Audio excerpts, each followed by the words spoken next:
Hello friends, இன்றைக்கி நம்ம பார்க்க போகிறது வீடே மணக்கிற ஒரு சூப்பரான ரசம் ரெசிபி தான் பார்க்க போகிறோம்.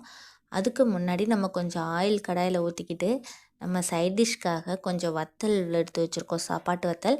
அந்த வத்தலை கொஞ்சம் பொரித்து நம்ம எடுத்து வச்சிடலாம். இப்போ நம்ம இதாக பொரிச்சிட்ருக்கோம். தேவையான அளவு கொஞ்சம் எண்ணெய் ஊற்றிக்கிட்டு இந்த மாதிரி பொரிக்கிற ஐட்டம் அப்பளமோ இல்லை நம்ம இந்த மாதிரி வத்தல் ஐட்டம் வேறு ஏதாவது நம்ம இந்த மாதிரி பொரிக்கிற மாதிரி இருந்தால் நம்ம ஃபஸ்ட்டே நம்ம இதை பொரித்து எடுத்துக்கிட்டு பேலன்ஸ் உள்ள எண்ணெயில் நம்ம அடுத்த தாளிப்பை நம்ம கண்டினியூ பண்ணிக்கலாம். அதை மாதிரி நம்ம பண்ணுறப்ப இந்த பொரித்து வைக்கிற எண்ணெய்லாம் வேஸ்ட் ஆகாமல் இருக்கும். எப்போதுமே பொரிக்கிற எண்ணெய்கள் ஒரு நாள் இல்லை 2 நாள் தான் யூஸ் பண்ண முடியும். அதனால் எப்போதுமே இந்த மாதிரி விஷயங்களில் நம்ம கொஞ்சம் கரெக்டாக இருந்துக்கிட்டோன்னா நம்ம ஹெல்த்துக்கு, நம்ம குழந்தைங்க ஹெல்த்து எல்லாருக்குமே ரொம்ப நல்லது. ஓகே, இப்போ நம்ம இந்த வத்தலை பொரித்து எடுத்துக்கிட்டாச்சு. எடுத்து நம்ம இதை தனியாக எடுத்து வச்ச பிறகு நம்ம இது கூட என்ன செய்ய போகிறோன்னா, அடுத்த ஸ்டெப்பாக இந்த காய்ந்த எண்ணெய் இருக்கு இல்லையா, அதில் நம்ம தேவையான அளவு கடுகு போட்டுக்கலாம். கடுகு கொஞ்சம் போட்டுக்கிட்டு இந்த அளவுக்கு கடுகு போட்டுக்கோங்க. இதை போட்டுட்டு ஒரு ஒரு ஒரு டீஸ்பூன் அளவுக்கு கடுகு போட்டுக்கிட்டு அது பொரிஞ்ச பிறகு நம்ம என்ன பண்ண போகிறோம், நெக்ஸ்ட்டு ஸ்டெப்பாக நம்ம அரைச்சி வச்சுருப்போம் இல்லையா, அதாவது சின்ன சீரகம், பூண்டு, மிளகு சேர்த்த இந்த அரவை, அந்த கலவையை இது கூட நம்ம சேர்த்துப்போம். இதை சேர்த்து 2 வதக்கி விட்டுறலாம்.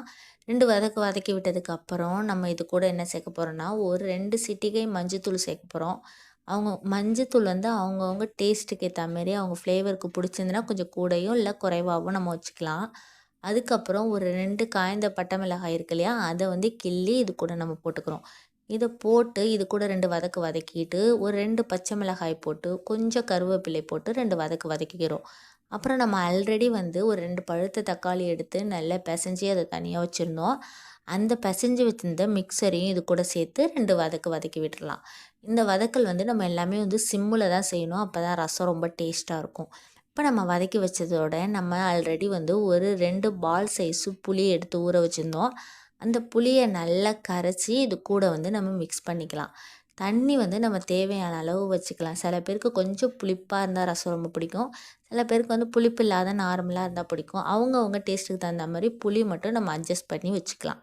இப்போ நான் 2 டைம் இதை நல்லா கரைச்சிட்டு நல்லா அந்த டஸ்ட்டை மட்டும் எடுத்து நம்ம வெளில போட்டுடுறோம். இப்போ பாருங்கள், பார்க்கவே இது ரொம்ப கலர்ஃபுல்லாக இருக்கும். அதுவும் இல்லாத டேஸ்ட்டும் ரொம்ப சூப்பராக பக்காவாக இருக்கும்.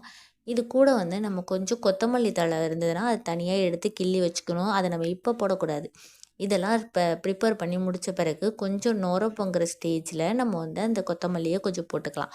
அப்படி இல்லைன்னா தக்காளி கூடவே நல்லா மிக்ஸ் பண்ணி அதையும் நம்ம இது கூட சேர்த்துக்கலாம். அப்போ ரொம்பவே சூப்பராக வாசனையாக நல்லாயிருக்கும். இப்போ தேவையான அளவு உப்பு நம்ம சேர்த்துக்கிட்டோம். உப்பு சேர்த்துக்கிட்டு இதை 2 கிண்டி விட்டுருங்க. இன்னும் உங்களுக்கு தண்ணி தேவை, இது கொஞ்சம் புளிப்பாக இருக்குது அப்படின்னா அந்த டைமில் கொஞ்சம் தண்ணி ஊற்றிக்கோங்க. எனக்கு கொஞ்சம் தண்ணி ஊற்றினா பெட்டராக இருக்கும்னு தோணுது. அதனால் நான் கொஞ்சம் தண்ணி அதை கூட ஆட் பண்ணிக்கிட்டேன்.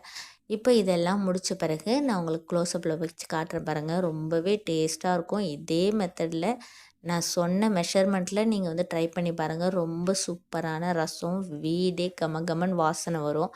அந்தளவுக்கு டேஸ்ட்டாகவும் பர்ஃபெக்டாகவும் வரும். நீங்கள் இதை ட்ரை பண்ணி பார்த்துட்டு எப்படி இருந்ததுன்னு சொல்லுங்கள். உங்களுக்கு இந்த வீடியோ பிடிச்சதுன்னா லைக் அண்ட் ஷேர் பண்ணுங்கள். மறக்காமல் நம்ம சேனலை சப்ஸ்கிரைப் பண்ணிடுங்க. இப்போ இந்த ஸ்டேஜில் நம்ம சிம்மிலே வச்சுருந்தோன்னா கொஞ்ச நேரத்துக்கு அப்புறம் அதில் இந்த மாதிரி ஒரு பபிள்ஸ் மாதிரி வரும். இந்த பபிள்ஸ் வர ஸ்டேஜ்லேயே நம்ம ஸ்டவ் ஆஃப் பண்ணிடணும். அப்படி இல்லைன்னா ரசத்தை கொதிக்க விட்டால் டேஸ்ட்டே இருக்காது, ரொம்பவே நல்லாவே இருக்காது. அந்த டேஸ்ட்டே ரொம்ப ஒஸ்ட்டாக இருக்கும். இந்த மாதிரி ஸ்டேஜில் நீங்கள் கேஸ் ஆஃப் பண்ணிவிடுங்க. ரொம்ப சூப்பரான ரசம் ரெடி. உங்களுக்கு இந்த வீடியோ பிடிச்சதுன்னா லைக் அண்ட் ஷேர் பண்ணுங்கள். மறக்காமல் நம்ம சேனலை சப்ஸ்கிரைப் பண்ணிடுங்க. Bye bye friends.